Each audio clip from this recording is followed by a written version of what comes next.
Hey everyone, and welcome to my channel. My name is Nikki, and in today's video we are going to be doing that super cute little hairstyle that you've seen in the first clip of this video.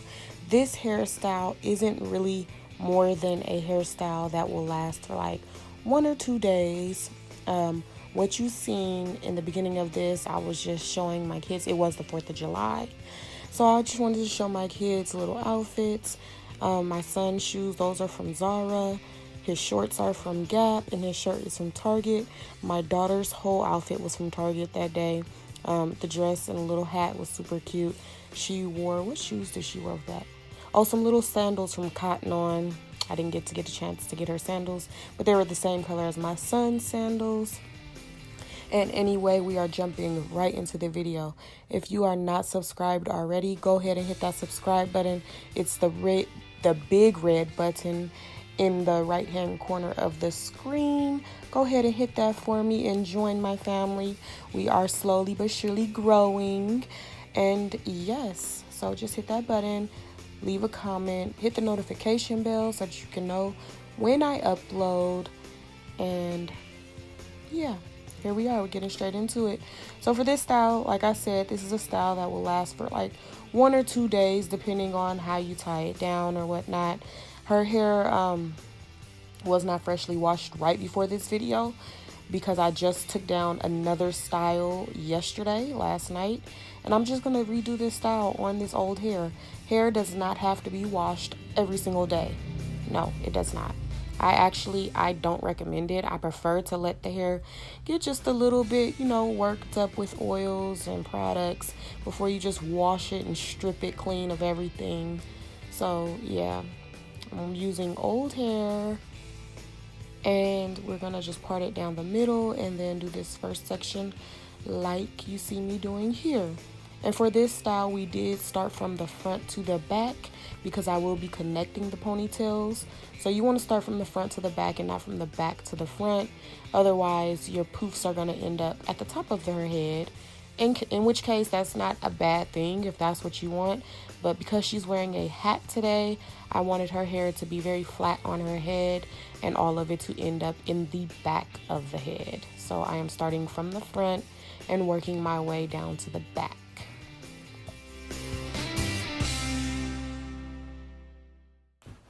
And it was a very sad moment for a second because I discovered I am finally officially out of rubber bands, the hair rubber bands.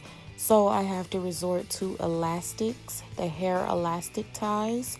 And you guys, I've mentioned this, I think, in a couple of my previous videos. I absolutely hate the hair elastics. They just never seem to work for me in my household. Not on my hair, not on my daughter's hair. They just don't work for me. They always pop. And you'll see in this video that before I am even completely done with the hairstyle, one of them is going to pop. So my personal preference is not to use hair elastics. I know that they say they're better on the hair than rubber bands, but rubber bands work just fine in my opinion. They hold the hair a lot nicer. They don't pop due to the grease or oil or creams that you put in the hair. And they're easy to take off if you just snip it with the scissors. You don't have to pull out the hair. When it's time to take it down, you can just snip it with the scissors and they just come right off. So I am all for rubber bands, the rubber ones versus the hair elastic ties, because they don't stay. And this ponytail that I'm doing right here, you'll see me when I'm totally done with the opposite side. In the video, it's just gonna pop.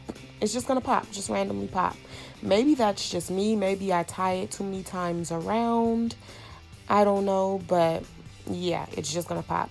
And what you see me do there was because I'm connecting it, I don't want to put too much stress on her edges. So what I did was, once I connected the first ponytail to the second ponytail and I pulled the hair through that same elastic, I went ahead and loosened it. So I pulled it back in the opposite direction so that it wasn't too tight and it didn't have too much tension pulling on the front ponytail.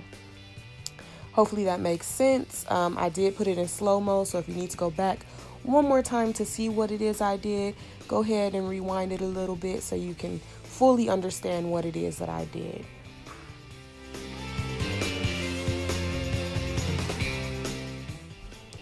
And you guys, I know sometimes I always have to come through and go ahead and make this known because it does sometimes look like I am being very rough with her hair. But again, it's only because it's in fast motion. It looks like I'm being rough because it's in fast motion. You guys, I promise I'm not just yanking and pulling and, you know, treating her head like it's a mannequin's head. No, I'm not being that rough with her at all. As you can see from her face expressions and from her movements, she's not flinching, she's not screaming, she's not crying, she's not doing anything. She's just sitting there chilling and watching her show and probably drinking some juice or eating some fruit or something. She usually is fine. I promise you I'm not being that rough with her head. It just looks like it because I have the whole video for the most part in fast forward motion, so things look a lot more abrupt that way. So we have gotten started on the opposite side of her head, and the opposite side we are taking the exact same steps as we did on the first side of the head. We are lathering it with that curl pudding and some extra water because this side did sit there a little longer and it got a little bit more dry. And I usually like to work with her hair in its wet state, not in a dry state. So we, like I said, lathering it with the curl pudding and some water, and we're gonna put it up the exact same way. And if you guys look closely, you can see that other rubber band has finally popped, the one that I told you would pop, and that's that elastic. So I didn't get it on camera, but at the very end of all of this, I have these little tiny butterfly clips. And after I redid that one, I went ahead and put the last two ponytails in scrunchy hair ties, and then I put butterfly clips on the 4 top ponytails so that they would hold together a lot easier throughout the day. And that did work out for me. I had no issues with anything else popping with the butterfly clips on it, and it lasted throughout the day. But of course, the next morning when she woke up, all the rubber bands were popped, and I just had to go ahead and restyle her hair for that day. So now that we are coming to the end of the video, if you have watched this far and you still have not joined our family, go ahead and hit that button now. If you've watched this far, hit that subscribe button. Let me know that you are there and you are here with me and you are going to be with me and you're watching, because this is the end of the video. If you guys like the style, let me know. If you want to see more things, let me know, like more little daily styles, I guess, because some people do like to do their child's hair every day. I don't, and I doubt that I do that every single day. Sometimes I do have like weeks throughout the year where I'll do her hair pretty much 4 times out the week, and it's because it's styles like this, and that's what I'll be sticking with. Oh, look at that cute hat. So that is her hat for this style. I know I'm all over the place, but I love you guys, and until next time, see you later. Bye bye.